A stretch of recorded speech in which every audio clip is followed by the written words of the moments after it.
the University of Southern California's Annenberg School of Communication and Journalism, where she received her BA in broadcast and digital journalism with a double major in international relations. She's originally from San Diego, California, but now resides in New York with her husband, daughter, and cat. To moderate this evening's conversation, Grace Atwood is the founder and voice behind The Stripe. Grace is currently based in Charleston, South Carolina, after 15 years in Manhattan and Brooklyn. She grew up on Cape Cod, which she credits for her love of the ocean. The blog began in January of 2010, originally stripes and sequins, born out of a love of fashion, beauty, and making. Just a quick reminder that throughout this broadcast, you can post questions below in the Ask a Question feature. That'll be at the bottom of your screen. I highly encourage your participation. We'll do a Q&A at the end. Please order your copy of Swipe Up for More from Books and Books. There's a green button below to purchase. Now, without further ado, I'd like to welcome our guests to the virtual stage.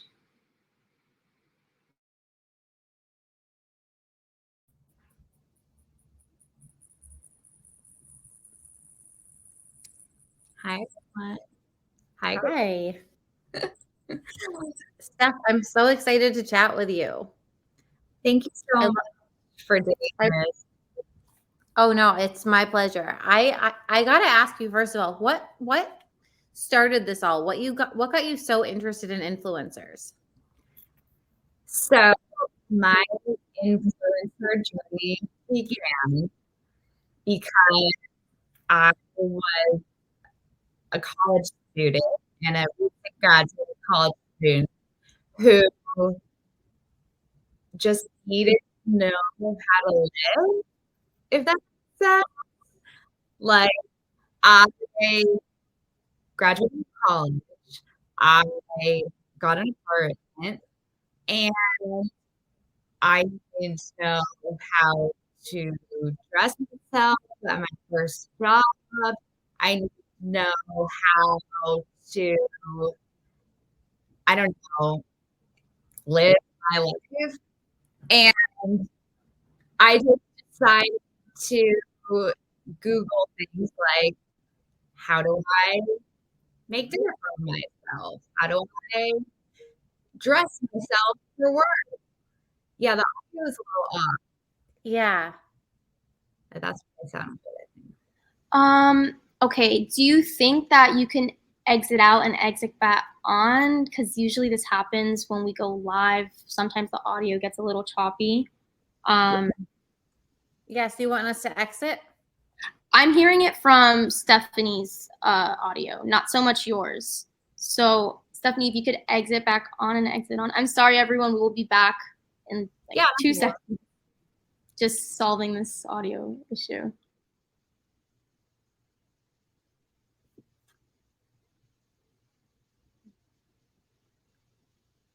Just want to make sure that. I thought it was just me. I was like trying to hear her. I was like, oh, this is going to be a hard interview. Well, I usually like to catch this at the beginning, so we do not have to go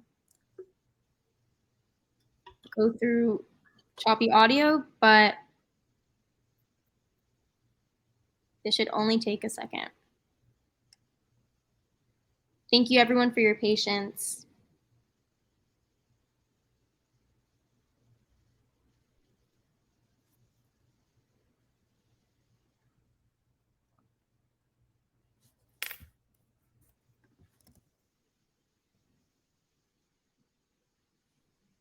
Okay, I think I'm back. Am I better? Yes. Amazing. Okay, yay. Yay. Okay. That was really distracting. Sorry. I feel like I was like very confused. I wasn't sure if it was supposed to be like that.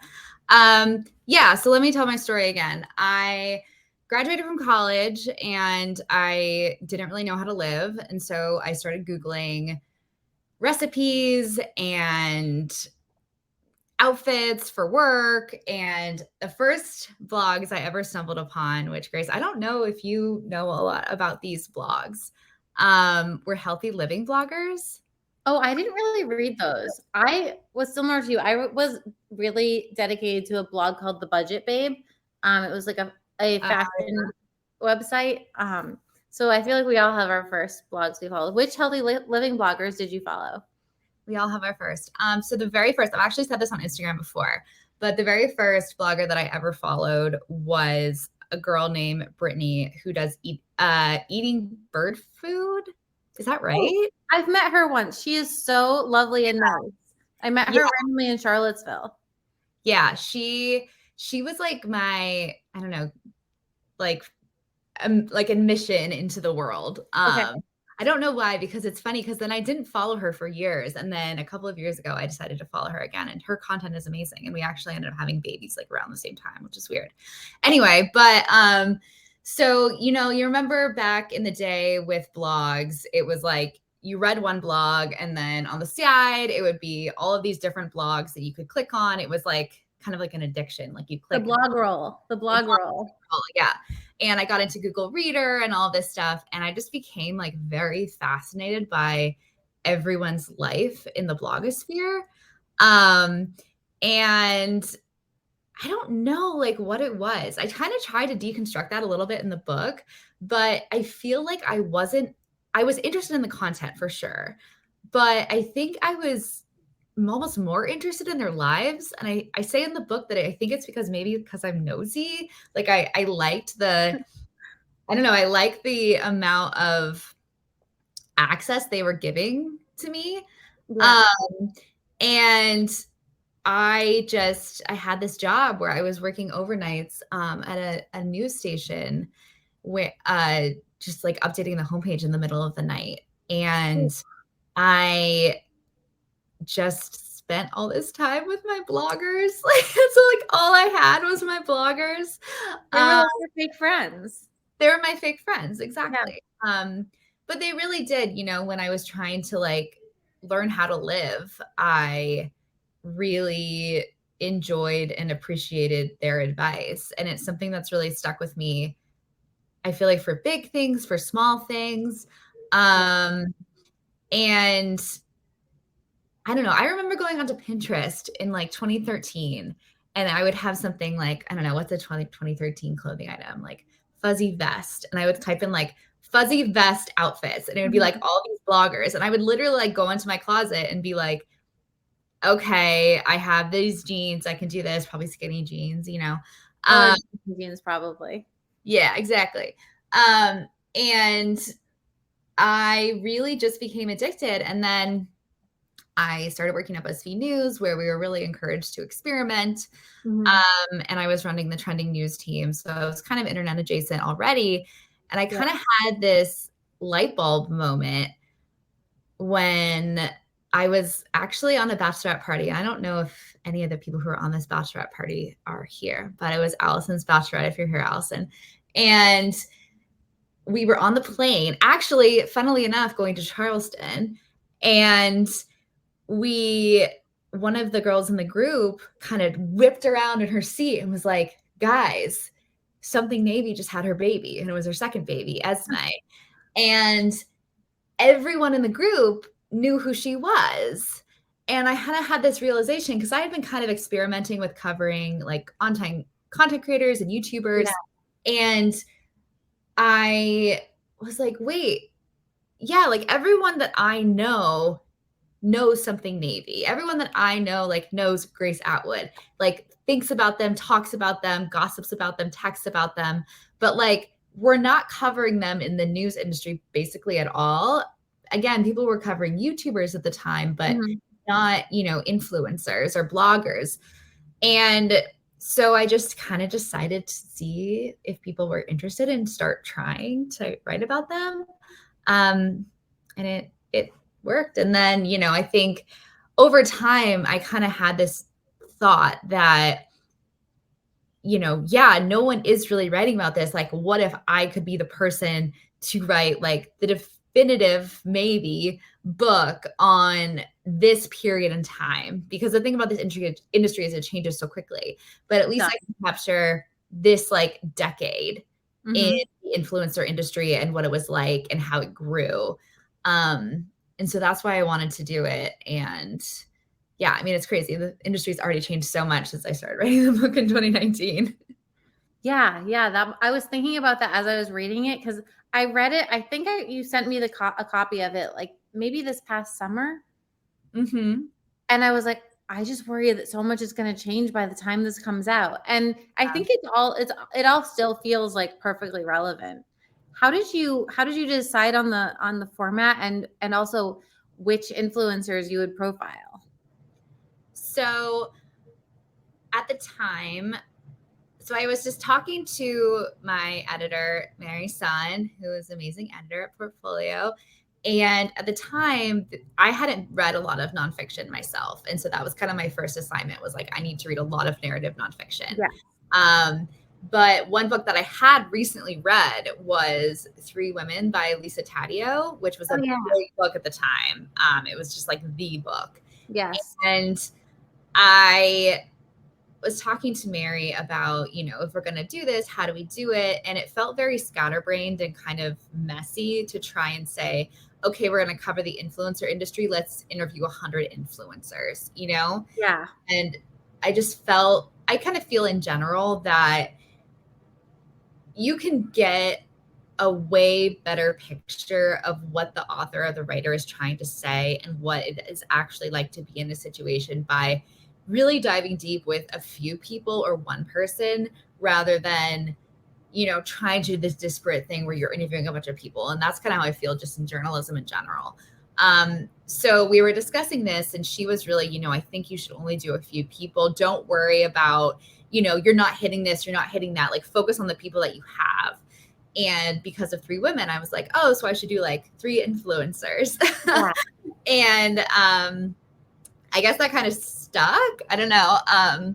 But so I had this idea that I wanted to do 3 people. And I think an obvious choice is kind of an influencer's influencer, so to speak. Like, when someone thinks of the word influencer, who do they think of? And to me, Caitlin Covington is one of those people. You know, she is just such, I mean, she's literally a meme for influencer. An actual meme. Yeah. Which I can't remember if that had actually happened yet. Oh, funny. But she just, to me, what I thought the readers wanted, and that was the other thing, was because I entered into this subject pretty organically as someone who genuinely enjoyed consuming the content, I think that in the back of my mind, I really wanted to write a book that I personally would be interested in, and like other people who are kind of like my people would be interested in. So I really thought, well, if, you know, if we have this influencer, you know, I want to be able to ask them the questions and dive deep with them in a way that I would want to know, like, what is the difference between influencer and reality, so to speak.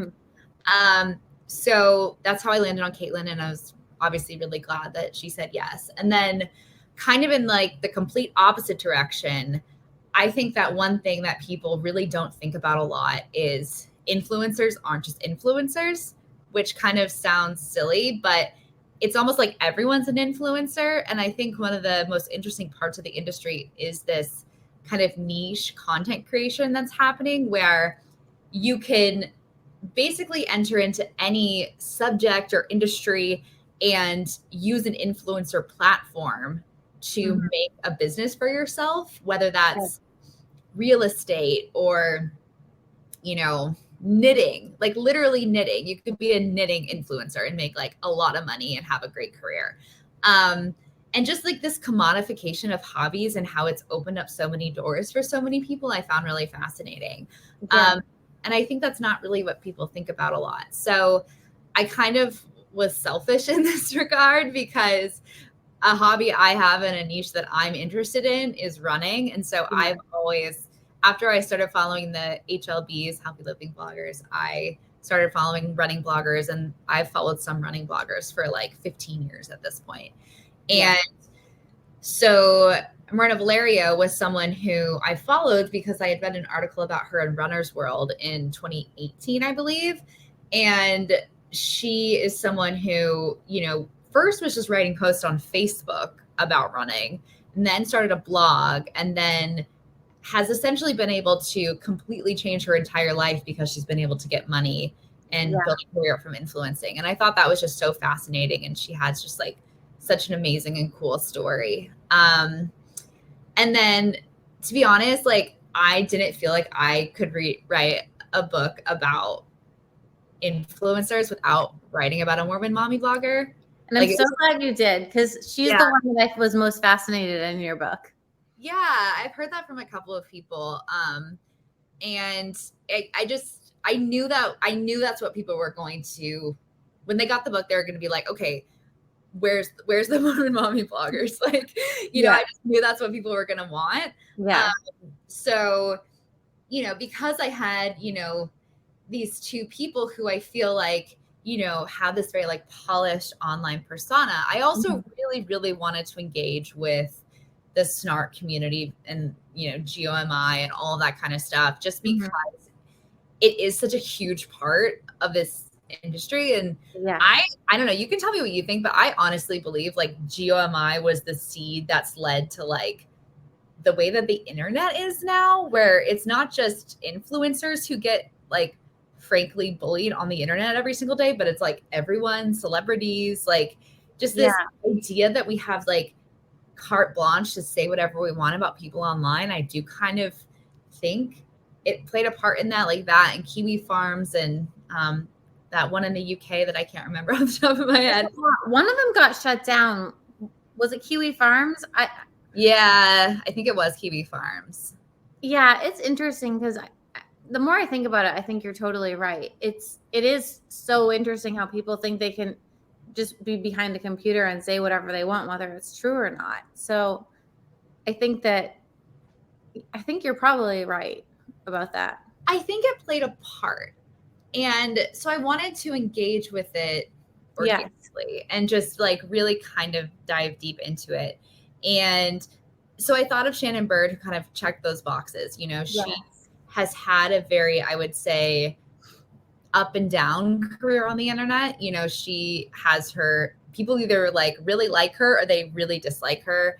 I mean, I think the fact that she has had a GOMI snark page that has never stopped being commented on for like 12 years at this point. It's like an ongoing conversation. Is really people are still that invested after 12 years. Right. And to me as a journalist, I say like, okay, we need to like explore this. And you know, I'm so thankful to Shannon because she is just such an interesting and really giving and open person. And I wasn't sure when I started the book if I could cover that side of being an influencer in a way that really, I feel like, dove into it.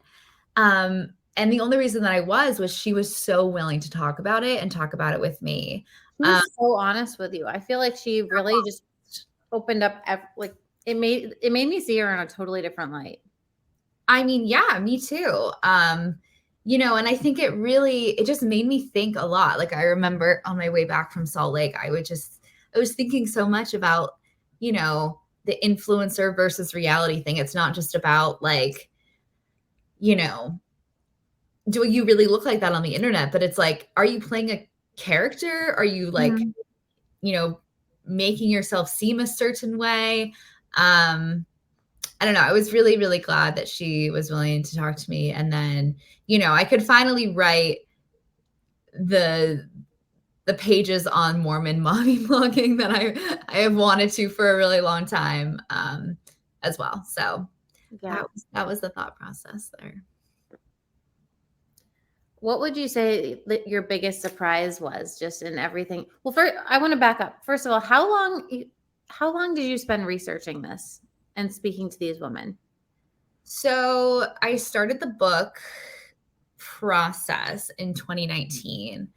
And for those of you who don't know, in order to, you know, start a book project, you have to do some of the research beforehand. So I started talking to Shannon in 2019, at the end of 2019.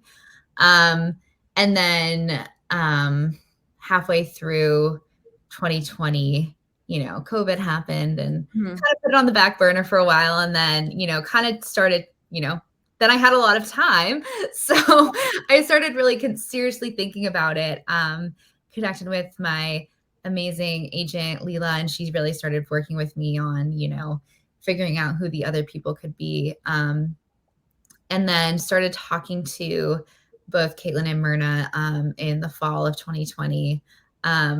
Actually, the first conversation I ever had with Caitlin was during her now famous Vermont trip, or upstate New York. I don't remember where she was. One of the Leaf ones. The Leaf trips, which was really fun. And one of my regrets of this whole process was I was hoping to go, if not there, at least, go on one of her trips. But I had a baby, so I couldn't go with her, unfortunately.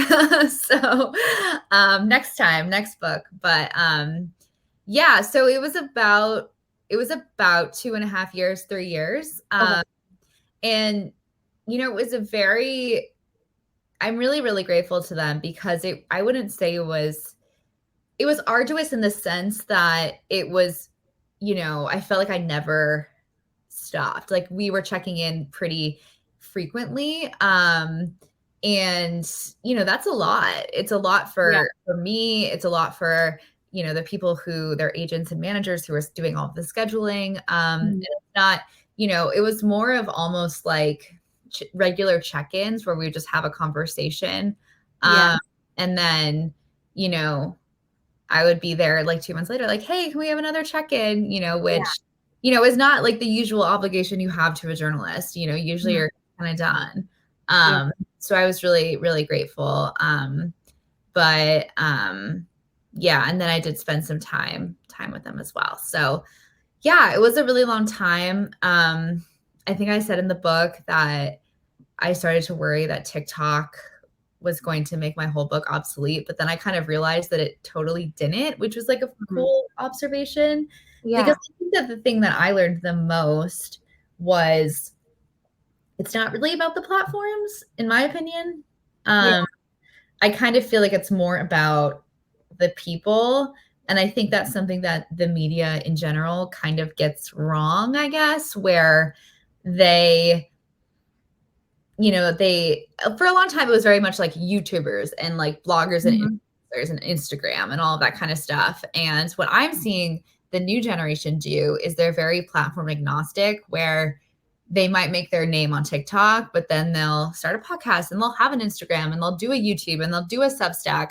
So to me, it was kind of the whole TikTok phenomenon was kind of this interesting thing where I was like, oh, actually, this is just kind of like the next generation of the same thing that I've been observing all along. I don't know. What do you think about TikTok? I don't go on there. And I was told by several people that it would be career suicide not to, but it wasn't. I think I've been at it for 13 years now, and I really focus on my blog. I focus on I feel like I have this amazing community of women, and like, how can I service them? So we have this Facebook group. I've got an email newsletter, and those are the things I care about most. I feel like you have to really listen to your community versus like what all this noise is and these trends and like, oh, you have to be doing this. You have to be like doing these dances and you have to be doing that. So for me, I don't know. You only have so much energy and so much time in a day. I think there's just kind of this fundamental misunderstanding of what the influencer industry is. Like, I think people are very, very quick to want it to be a flash in the pan. And something that I really honestly never thought about truly until I started doing press for the book, because I ended up going on a bunch of Bravo podcasts, which is awesome because of the whole Tom Sandoval thing. Oh my gosh, you poor thing that day. It was, I mean, I've talked to a couple of people about this, but it was actually the best internet fight I've ever been in, because like 99.9% of the people who responded to me were so incredibly nice. I mean, there were a couple who were like, you are a hater, but whatever. Yeah. Way better than when the QAnon people did it. So, but anyway, so, we've been talking about my book and then also reality TV. So I guess like I just never thought about it, but there's a lot of analogies between the reality TV industry and the influencer industry, because I think people for a long time were very much like reality TV is going to go away. Like, I don't know if they said there's a reality TV bubble, but I feel like people have been waiting, or at least we're waiting for a long time for reality TV just to like stop being a thing. And I'm sure you remember, but there's this big debate. I don't really know if it happens that much anymore, but especially in like the mid 2000s where it was like, are reality stars actual celebrities? Yes. And I think that people kind of treat the influencer industry in a similar way, where it's like, you know, people are still saying, well, you know, the influencer industry is going to go away. Like, you know, there's an influencer bubble, yada, yada, yada. It's not going to exist. And I don't believe that's going to happen. But I think like the only thing that's going to happen is it's going to get more and more legitimacy, which I think we are seeing with reality TV. I don't know if like, what do you think about the influencer bubble? I think it's going to continue to evolve and grow. And I really think people, I see my audience kind of growing up with me personally. Like, and I just think if you build a community and like a genuine connection with your audience, it's very different than just like showing them clothes or whatever. And I think that not for me necessarily, because I don't do this, but I find myself following a lot of people who do, like, say, like the Danny Austins of the world. Like, it feels like watching a TV show, tuning into their stories. Like, it feels like reality TV. So all these women following them really just like build this kind of parasocial relationship with them.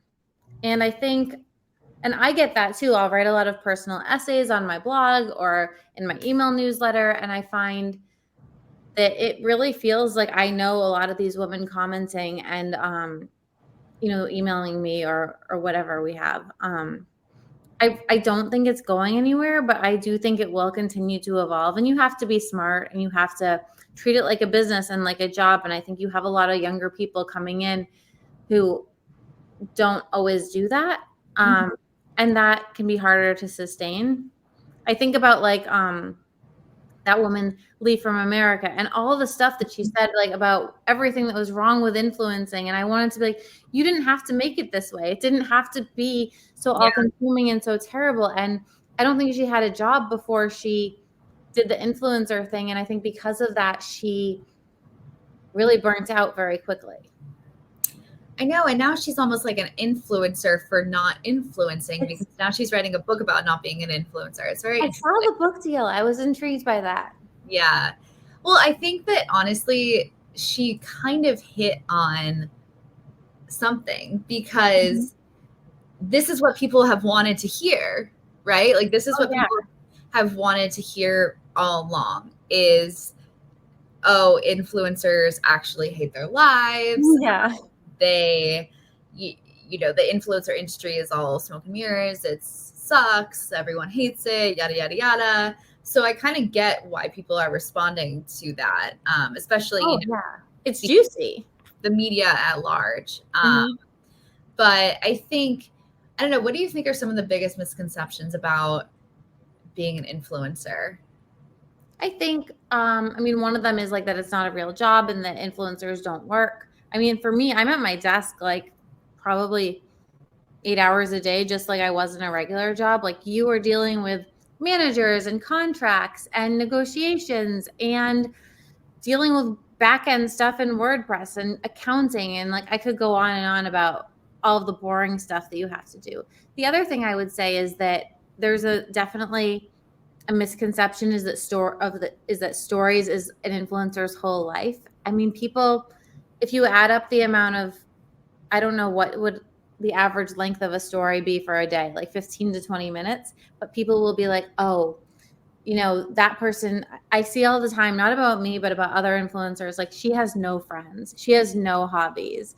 And it's like, no, she's just not showing you any of that stuff. Yeah. So you see that, or like, I just think that people think they're getting the full picture, and you have to remember it really is just a highlight reel, and people are showing you the parts of their life that they want to show you.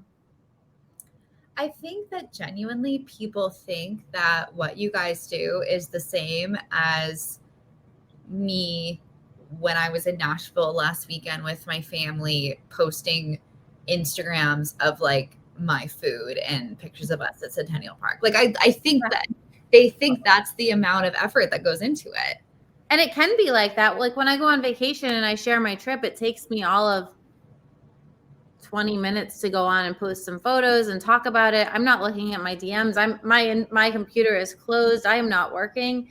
But it can be like that at times. I just think they don't realize that it is a serious job, and you have a lot of responsibilities. You have so many responsibilities to your readers to, create content that they're going to engage with. You have to entertain them. You have to engage with them.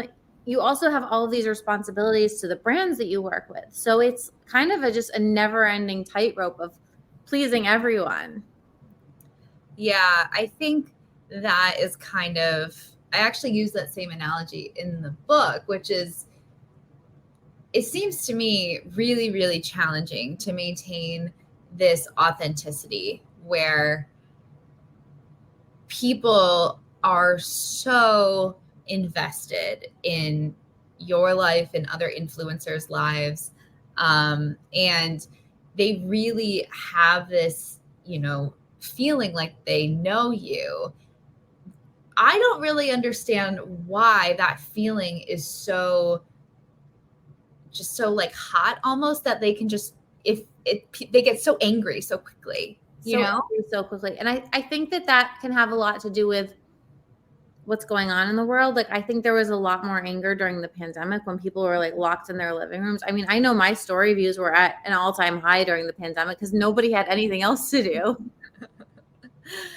Yeah. Do you think people have gotten meaner since the pandemic? Yeah. I never really got any negative comments or snark or anything bad until the pandemic. And I didn't change. Maybe people think I changed, but I'm like still the same person. So it can be hard to get those kind of messages and that kind of feedback. And I think too, one thing that I've been thinking about a lot since, starting, I mean, I guess this was the case when I was at BuzzFeed too, but people get very angry and almost indignant about the idea that influencers get free stuff. And it's like, well, journalists get free stuff. Like, I've gotten free stuff all the time. That's kind of just part of the game. And I think I haven't 100% nailed down why yet, but I think it has something to do with, again, that people really think it's the exact same as them posting to their own social feeds. So they're kind of like, well, why does she get that and I don't? And it's like, I get that to a certain degree, but it's like, people send, brands send us stuff at Glamour or at BuzzFeed because they want us to give them coverage. Yeah. And it's the same. And I don't know why that there's such a disconnect still. Do you feel like, I would say since 2014, let's say, do you feel like that has gotten better? I think so. The interesting thing for me is I really don't like to get a lot of free stuff because I like my house to be clean and neat. And there's also an assumption that everything I'm wearing is an ad or was gifted to me. And I'm like, no, I did buy this. And this is an affiliate link. So if you buy it, I'll make a percentage of sales, but it would be disclosed if I had been gifted it. So there's that. But I have seen some chatter on Reddit where somebody was like, I just can't believe that, call it Tarte. Like Tarte's always like an influencer hot brand, that Tarte sent all this product to all these influencers. They should give it to people who need it. And it's like, yes, they should. That would be great. But these are two different buckets. There's a charity bucket and there's a marketing bucket. And giving this to the influencers, like if someone has 100,000 followers and they post it and they sell, say I don't know, 1% of their audience makes a purchase and 1,000 people buy it, like Tarte just made back like so much money. So yes, brands should do good things and give things to people in need, but this is marketing versus giving or charity. Well, I mean, who needs makeup? Really? I mean, I don't know. People That need was a bad choice. Yeah, sorry. I don't know if that's like rude, but I don't know if anyone really needs makeup. You know, Nobody it's not, actually needs it. yeah. I mean, yeah, I guess we all need makeup, so to speak. Yeah, and I think it's really interesting because the question that I get the most, to the point where I really love doing Q&As, but I would say 50% of the questions I get when I ask them is, how much money do influencers make? And, you know, I tried to answer it as best I could in the book. Yeah. I did straight up ask Caitlin, like, will you tell me how much you made last year? And she was like, well, no. And I was like, okay, yeah, fair. Like, I probably don't want to tell you how much I made last year either and like have you print it in a book.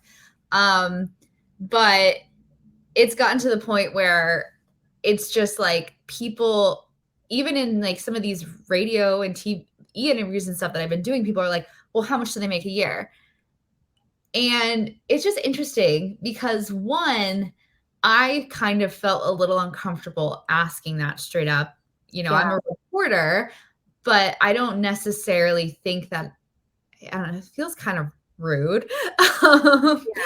And, you know, some influencers do, you know, I think about, I don't know if she still does this, but Lindsay at Pinch of Yum used to like literally put all of her annual income on her blog. Yeah, I think I've seen that, and I was really impressed both by her gutsiness in putting that out there, as well as the money, the revenue figures. They were really good. But yeah, I mean, so what Caitlin told me and what other influencers have told me in the past is that essentially people believe, one, they want to know if it's kind of worth it to do themselves, because, you know, being an influencer is a really fun, and, you know, you get all these perks, you can make this money, but you are giving up a certain level of privacy. And so people are basically like, well, I think I can do this. Is it worth it? And second, almost this level of ownership where they think, well, the only reason you have this money is me. So because I'm clicking your links, so you need to tell me, which I think is a really strange way to view a career. Yeah. I don't know. What do you think? I think you're right. I think a couple of things. So the whole, could I do this thing? Like, yes, but also like be prepared to work really hard and make no money. You know, I think like I earn a great living now, but I think of the first few years, like the first 5 years that I had my blog and Instagram, I still had my full-time job. I also like made the choice not to go out. I lost friendships. I lost a boyfriend because I was always working on my blog, and it completely paid off now. But I sacrificed a lot when I was younger in terms of just like time and energy. And I didn't earn I think I made my like third year in doing it, I made maybe $6,000, and then it grew from there. But it's a slow and steady sort of thing. It isn't like, oh, unless you're like somebody like, look at Alex Earl, like she's just come out of nowhere and is just killing it. So there can be those examples. And then with the accountability thing, I really got that when I bought my house, and it felt like people felt like ownership for this, or that I should be thankful to them. And I'm thankful to my collective community. But people have to understand, like, just because you bought that book or that $100 dress, like I might have made like $5, you know, it adds up. And the influencers working, like I spend so much money on products that I'm testing and reviewing for my blog. Like I will go to Sephora and spend hundreds of dollars and maybe write about 3 of those things that make it to the blog. So there's so much that goes on that isn't necessarily even paid for. So when you hear that, like, you should be accountable to me because I clicked your links, and I'm like, you're not really my boss. Like, you're like, there is why do you think people do that? Sorry, I don't mean to cut you off. I think they just don't really understand exactly how it works, or that, like, I don't know.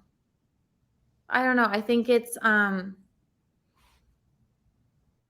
just a little bit misguided. And I think that kind of mentality kind of comes from like this more angry mentality that we've seen in more recent years. And I could just be speaking for myself when I say that it got worse over the past few years, but I just think a lot of people are just mad, and influencers are a really easy punching bag.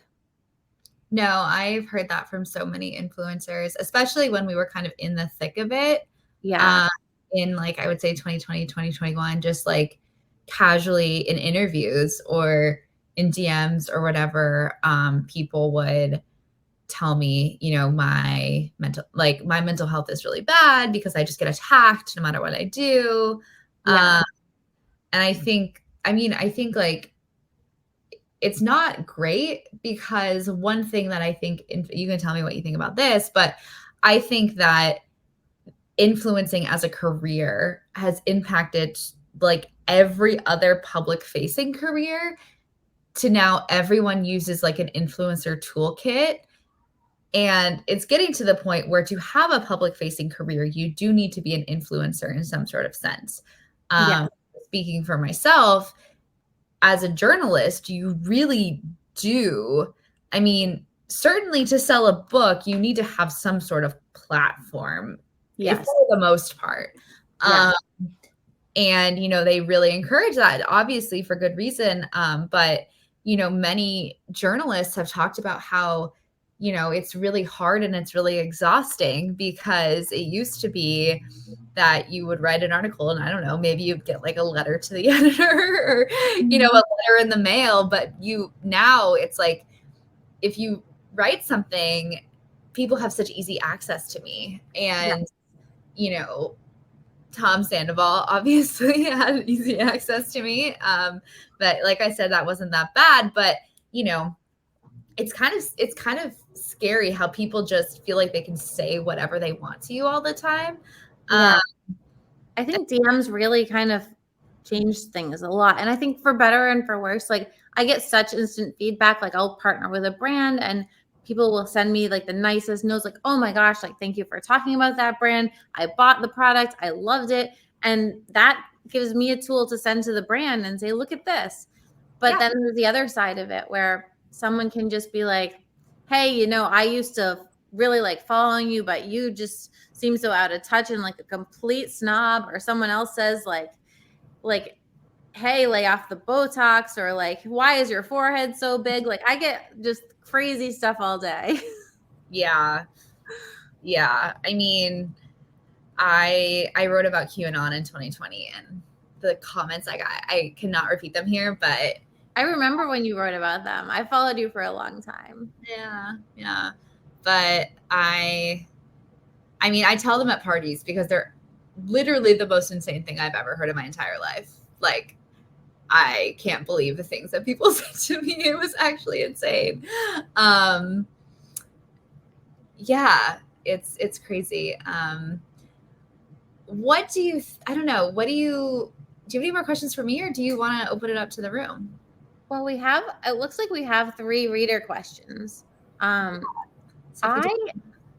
wanted to talk about Shannon Bird a little bit because let's talk about her and then we'll get to the questions. Okay. We can keep it quick. This whole notion of playing a character, kind of, I didn't ever think about that, because I think for me in my business and most of the influencers I follow, we're just like normal girls talking about stuff we like. And it's like, there is no character. I don't think I'm the most interesting person to follow, but I'll give you really good recommendations.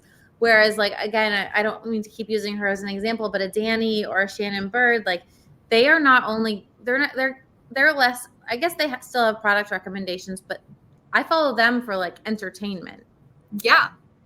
Yeah.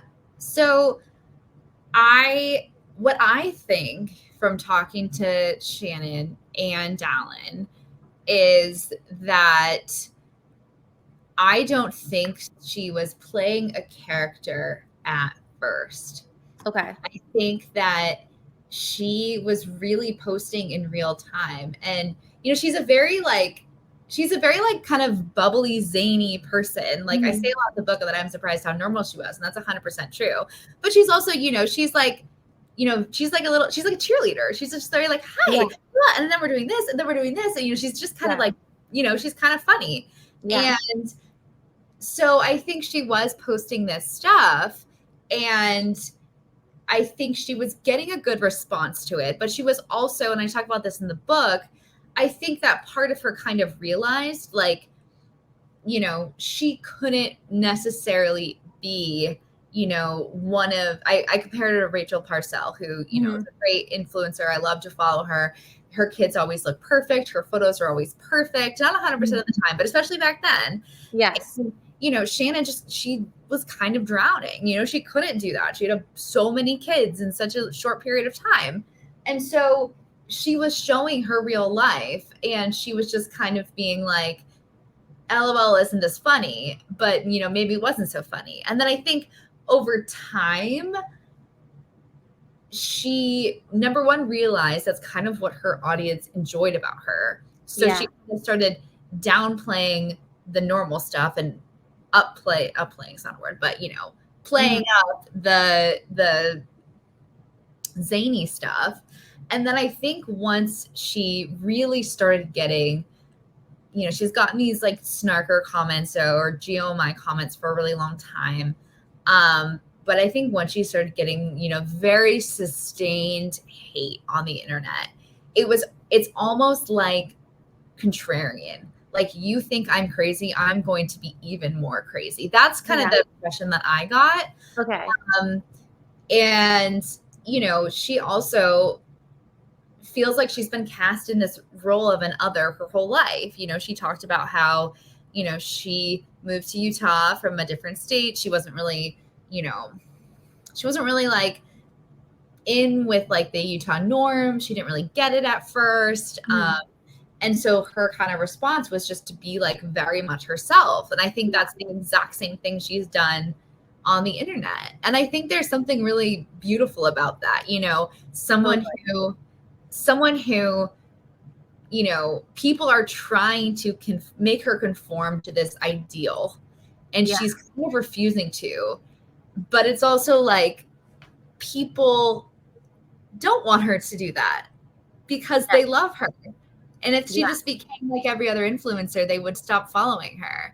I don't want to go on a tangent about hate following, but people like following her to snark on her or to like text about her. Yeah, and be like, look what she did today, or and I don't know. I still don't really understand. I mean, I understand the feeling and the impulse. I don't understand talking about it on the internet and or on GOMI, or it just feels time consuming. I don't know. Yeah. I feel like I'm 41. Like, I don't have time for that. Like, I don't know. I don't have time to sit and type like long diatribes against people. I only have time to like text my friends. That's why I know exactly. I started using the Siri to text, because like my hands are always like way too full. Well, yeah, you have a baby, so yeah. I do a lot of voice notes these days. Yeah. Cool. Well, do we want to do the questions? Yeah. Let's do the questions. Hi. I'm back. Thank you guys so much. That was really engaging. I had a really good time watching from behind the scenes. Before we get started with the Q&A, I actually had a question of my own. I was wondering what kind of served as the inspiration to really have a deep dive into these influencers. What motivated you to start this research? I think in a broader sense, I think that I wanted people to see what I see in really engaging with this content. And I really just wanted to start some conversations, like not on like a macro level, although I mean that would be cool, but these were just like, there are so many things in the book that I've been thinking about for a long time that I feel like we haven't had discussions about either interpersonally or as a society. Like one of them being children on the internet, which, you know, I was excited that I could actually, you know, write a lot about my feelings about children on the internet in the book. Another one is just, you know, kind of what Grace and I were talking about, where, you know, why do people snark? Why do people hate watch? Why do people hate follow? And, you know, what are they getting out of that? And what does that, like, what does that mean about our society? And, you know, what does it do? What is it like? And like, what does it mean for your life to live this life, I guess, which is kind of broad. But I was really curious, like, what do you have to give up? What do you gain? And ultimately, you know, is it worth it? And what, you know, I think some of the feedback I've been getting is people saying, you know, part of me is reading this and it's like, wait, I want to do this. And then I turn the page and it's like, wait, no, I could never do this. And I think that's really interesting. And I think so many women I know are so interested in influencers and have been influenced for so long without even realizing it. And I think like it's really interesting to kind of step back and like realize how you've been influenced and like how it's changed your life, if that makes sense. Okay, well, now we're going to get started with the audience Q&A. So if you haven't gotten your question in, please do so now. I'm just going to read from them. We have a question from Lucas asking, what qualities or experiences do you think most influencers share? That's a good question. I mean, I'll let Grace answer this too, but I think that most influencers, if I were to describe them very generally, are kind of the most popular girl in school, not in like a snobby way, but in like that person everyone wants to be their friend. You know what I mean? Because that's really what an influencer can be, is like you said with the recommendations. You know, like when you go to school and there would like always be that one girl who always looked cute, and you'd be like, oh, like what bag do you have? Or what are you reading? Like that kind of thing. I don't know. I think a lot of influencers kind of have that magnetism to them where people are very invested in them and want to know what they're doing, what they're thinking. I don't know. What do you think, Grace? Do you agree with Yeah, me? I would say kind of to build on that, like they're very plugged in. Like you kind of have to just be always looking around you and like, oh, what's this, the newest thing? What's this? What's that? And like very naturally, very curious. I would also say self-starters. Like a lot of, I think that like all of my influencer friends are like the most motivated and organized people. And I don't think people that comes across in doing this as your job, but you really have to be both a self-starter and also really organized because it's just a lot to manage. There's so many platforms, there's so much content going live and deadlines with brands, and you really have to be like super organized. And I think too, you have to have that level of, I don't know, gumption to bet on yourself. And, you know, like you said, like I really value, you know, maybe to my detriment, but, you know, sometimes I think about like, oh, should I go out on my own or, you know, try to do my own thing? And, you know, Yeah. I'm afraid, honestly. And I think, you know, having that kind of entrepreneurial spirit and bug where you're kind of willing to bet on yourself in that way.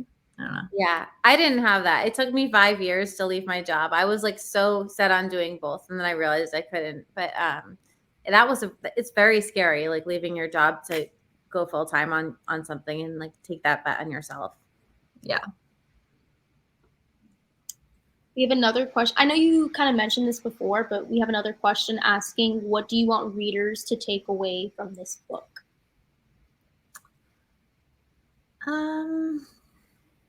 I hope they learn about the industry. I think if readers can kind of dispel some of the fundamental questions they have about the industry, like for example, one time in passing about a year ago, I mentioned so-and-so's agent or manager on my stories, and people were blown away that influencers had agents or managers like a celebrity. And I was like, of course they do, you know?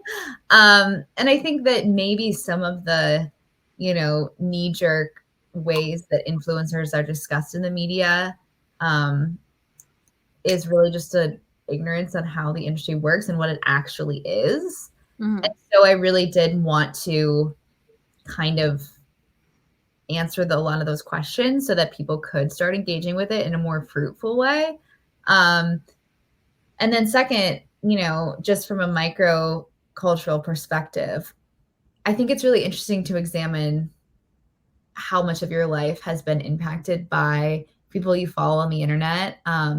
You know, when I first sat down and started to think about all of the major decisions that major decisions, really silly decisions that I had made because I was, you know, following an influencer, it was kind of eye-opening for me. And then I start to wonder, you know, well, how is that impacting me as a person, you know, and kind of having these existential questions.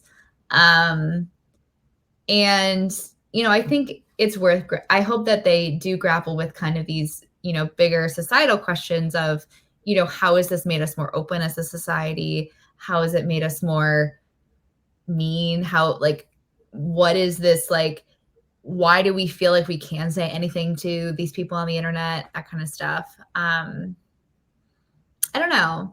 I think like my ultimate dream and goal would be that this is a book that women can discuss with their friends. I think it would be such a good book club book. Yes, I would love that. I used to be in a book club that sadly was a victim of the pandemic, but you know, I really value in-depth discussions with my female friends, and so I think that would make me really happy. Absolutely. I love that. We have another question from A.G. Morgan asking, what do you think makes a successful influencer? Do you think you need to be a known identity in order to influence society? Or can any average person influence if the content is good enough to drive traffic? I think that we've seen that anyone can do it. Yeah.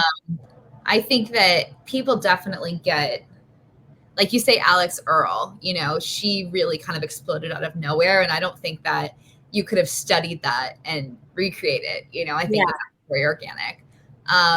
But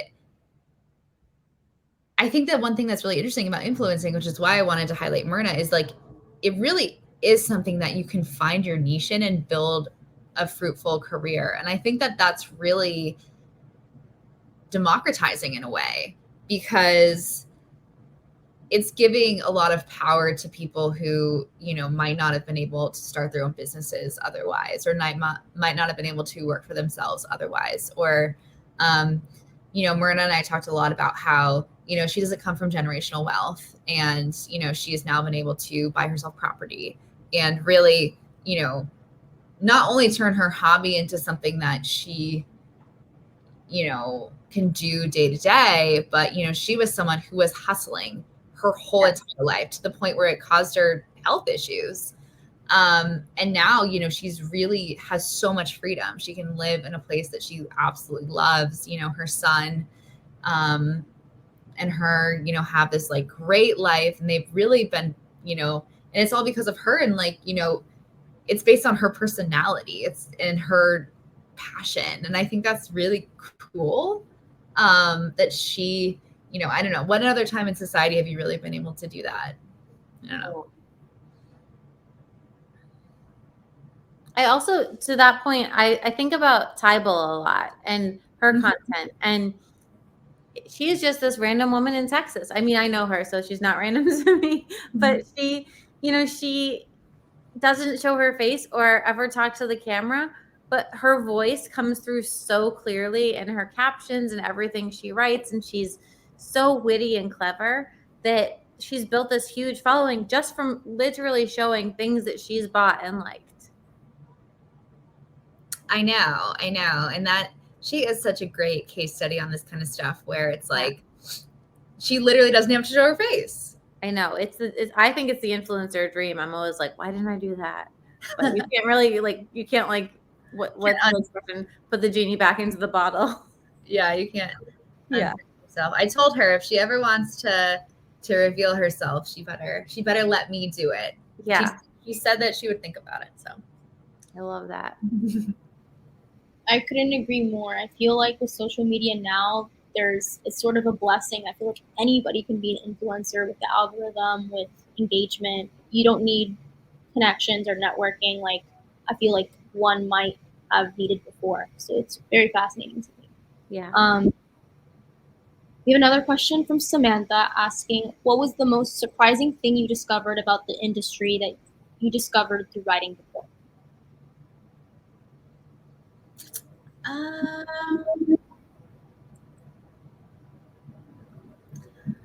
I have to say that I was pretty surprised. I knew that you could make a lot of money, but Marina told me this anecdote that when she first started influencing, one of the first jobs she ever had was with an outdoor sports company, and she was working at a high school teacher at a boarding school at the time. So, we can all speculate how much money she was making. And this company came to her and she did not have that many followers. She was not established. And they said, we will pay you X amount of money to do one campaign with us, which would have taken, I think she had to actually go to a shoot. So it was one day of work essentially. And the money they were willing to pay her was equal or almost equal to her teaching salary for the entire year. And I think it's not just that that's a lot of money. But I think that was like a very much an aha moment for me that, wow, this is someone again who, came, did not come from money, did not come from, generational wealth. And, all of the sudden was being offered like their entire salary for one day's work. That's incredible. And just like the power that has, unfortunately we live in a capitalist society. So, that's crazy. So I think that, that kind of stuff was kind of the most eye-opening for me.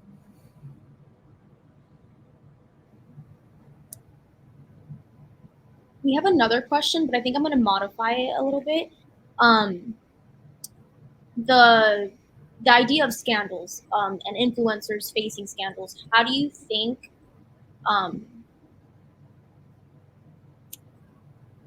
there's sort of a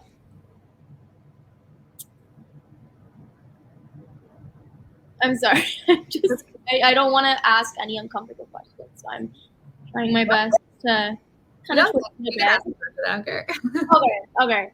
I heard you mention Tom Sandoval. How does his current scandal relate to the way influencers behave under public scrutiny? Oh my gosh. Well, I could talk about this for a long time, but I know we're like over time now. But I will say that, again, the reality TV influencer hybrid is very interesting. I think that the way that they're all handling the scandal, so to speak, is very much like, this is the YouTuber drama playbook. Like, this could be like Tati and James and Shane Dawson and all of them 2.0. Like, they're literally just like copying that in their reactions to it and how they're treating everything. So I think the influencer's DNA is kind of in everything.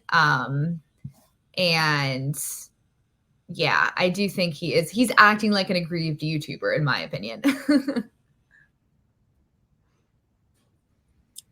I think those are all the questions that we have for tonight. But Grace, Stephanie, I really want to thank you guys for coming on and doing this with Books and Books. It was a pleasure. And there's a green button below our faces. And so to the audience, please click it. You can purchase your copy and swipe up for more there. And thank you for supporting independent bookstores. I hope everyone has an incredible evening. Thank you so much. And thank you so much, Grace. This was so fun. I had a great time. Yeah, it didn't even feel like a book event. It just felt like a chat, which is amazing. Yeah. Thank you everyone for coming and supporting the book. It's been a really fun journey. Right. Bye, everyone. Bye.